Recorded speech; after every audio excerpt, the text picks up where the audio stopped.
ধাক্কা দিয়ে তিনি আমাকে উঠিয়ে ফেললেন। উঠানোর পর তিনি বললেন যে, আরে তুমি মিয়া আসছো, আওয়ামী লীগ করো, তোমার যে মানে চিন্তা চেতনা বা তোমার যে চরিত্র, তোমার যে লেখাপড়া, তুমি তো আসলে আওয়ামী লীগে থাকতে পারবে না, তুমি আওয়ামী লীগ করছো কেন, তোমার আসলে জামাত করা উচিত। আমি বললাম যে, মোল্লা ভাই আপনি এটা কি ধরনের কথা বলেন, আপনি জামাত করে এখন ফাঁসির আসামি, আর কদিন পরে আপনার ফাঁসি হবে, আপনার দলের লোকজনের এই দুরবস্থা, আপনি আমাকে এই কথা বলতেছেন। তো উনি স্বভাব সুলভ হাসি দিচ্ছিলেন এবং বলছেন, তোমার সাথে অনেক কথা আছে, তুমি এই সমস্ত বাদ দাও, কি ফাঁসি টাসি সমস্ত যা হয় হবে সেটা পরের ব্যাপার, আদর্শ তো এটা বড় ব্যাপার। তা বললাম, ভাই আমি গোসল করে এসে একটা দলে আপনি বসেন, তারপর আপনার সাথে কথা বলবো। তো কাদের মোল্লার সঙ্গে আমার আর কথা হয়।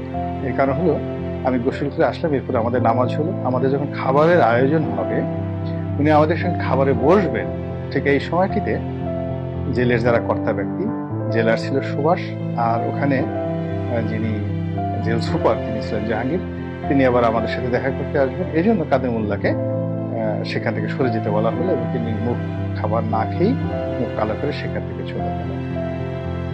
তো মনটা খুব খারাপ হয়ে গেল আমাদের সবারই। জেলের লোকজন আসলো, স্যার স্যার কথাবার্তা বললো, কিন্তু আমরা কাদের মোল্লার যে সান্নিধ্যটা এটা কল্পনা করছিলাম। তো যা হোক, আমি যেদিন জেল থেকে বের হয়ে আসবো, 49 দিন জেল খেটে বের হয়ে আসলাম, তখনই তিনি আমাকে একটি চিরকুট পাঠালেন যে, রনি তুমি তো জানো আমি কে, এবং তুমি জানো যে মুক্তিযুদ্ধের সময় আমার ভূমিকা, যদি তোমার দয়া হয় বা কখনো যদি সময় হয় তুমি কথাটা বলো বা লিখো, যেহেতু তোমার লিখার প্ল্যাটফর্ম আছে, যে আমি সেই কাদের মোল্লা, কসাই কাদের, আমি কাদের মোল্লা এক মানুষ নয়। আমি এটা পেয়ে খুব আবেগপ্রবণ হয়ে গেলাম এবং আমি স্থানকাল পাত্র ভেদে জেল থেকে বের হয়ে এই কথাটা একটা ফেসবুক স্ট্যাটাস দিলাম, আর সারা বাংলাদেশে রীতিমতো একেবারে ভাইরাল হয়ে গেল।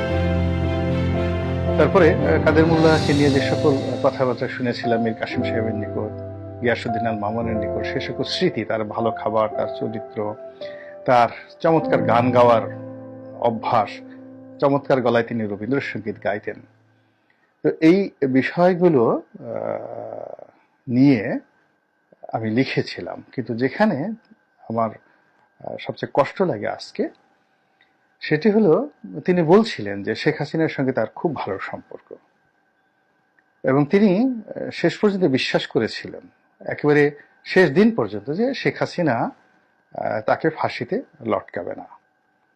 এর কারণ হলো, জামাতের সঙ্গে যখন আওয়ামী লীগের সম্পর্ক ছিল, রাজনৈতিক ঐক্য ছিল, সেই সময়টিতে জামাত এবং শেখ হাসিনার মধ্যে ব্রিজ হিসেবে কাদের মোল্লা সাহেব কাজ করতেন। এর কারণ হলো তার বাড়ি ফরিদপুরে, আর যেহেতু তিনি আগে ছাত্র ইউনিয়ন করতেন, রাজেন্দ্র কলেজে যখন পড়াশোনা করতেন ছাত্র ইউনিয়ন করতেন, তো ফরিদপুরে যারা রাজনীতিবিদ তাদের সবার সঙ্গেই তার চরম বন্ধুত্ব।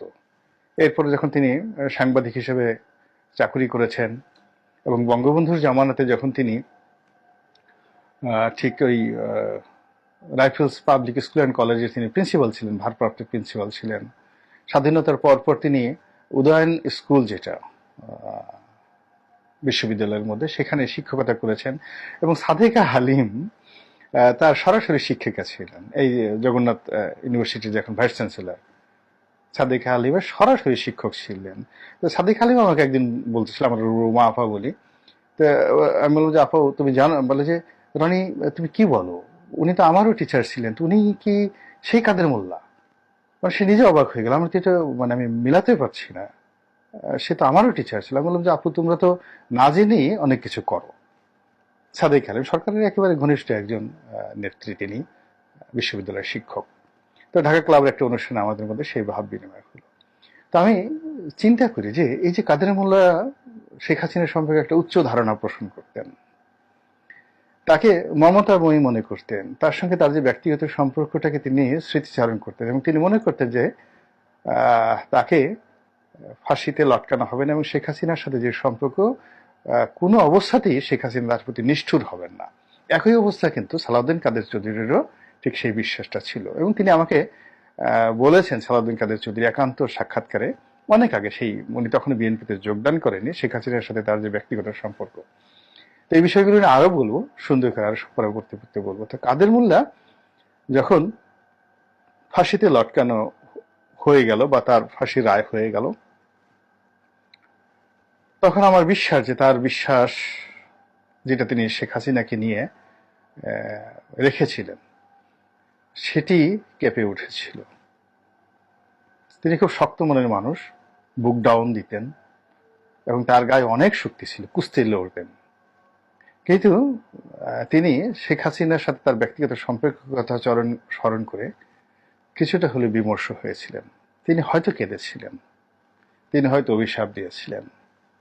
তা না হলে এই যে জুলাই মাসের 5 তারিখে 2024 সনে সারা পৃথিবীকে সাক্ষী রেখে, জমিনকে সাক্ষী রেখে আল্লাহ রাব্বুল আলামিন শেখ হাসিনার যে পতন ঘটালেন, এর পেছনে এরকম কাদের মোল্লা, এরকম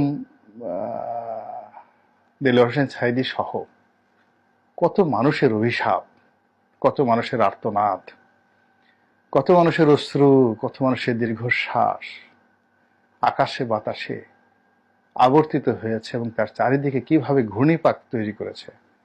আফসোস শেখ হাসিনা সেই জিনিসটি বুঝতে পারেননি। জেলখানা থেকে বের হয়ে আমি সবকিছু লিখেছিলাম, আশা করেছিলাম তিনি আমাকে ডাকবেন বা আমার কথা শুনবেন এবং আমি তাকে বুঝিয়ে বলবো অনেক কিছু, কিন্তু তিনি ডাকেননি। আর আমার যে অভ্যাস, কেউ না ডাকলে, সম্মান করে না ডাকলে, মর্যাদা না দিলে, পৃথিবীর সমস্ত নিয়ামত দিয়েও আমি সেই জায়গাতে যাই না, আমাকে কেউ নিতে পারে না। আল্লাহ আমাকে যতটুকু দিয়েছেন ততটুকুর মধ্যে আমি সবসময় ভালো থাকার চেষ্টা করেছি, আগেও ছিলাম, এখনো আছি এবং আগামী দিনগুলোতে আল্লাহ যদি বাঁচিয়ে রাখেন এই চরিত্রটাই আমি রাখতে চাই। কারো লেজুর বৃত্তি করে, তেল দিয়ে, বা আমি যেটার উপযুক্ত নই, কেউ আমাকে সেটা দিলেও আমি এই বিষয়টা নিতে রাজি নই। আল্লাহর দয়া চাই, করুণা চাই, আর আপনাদের দোয়া চাই।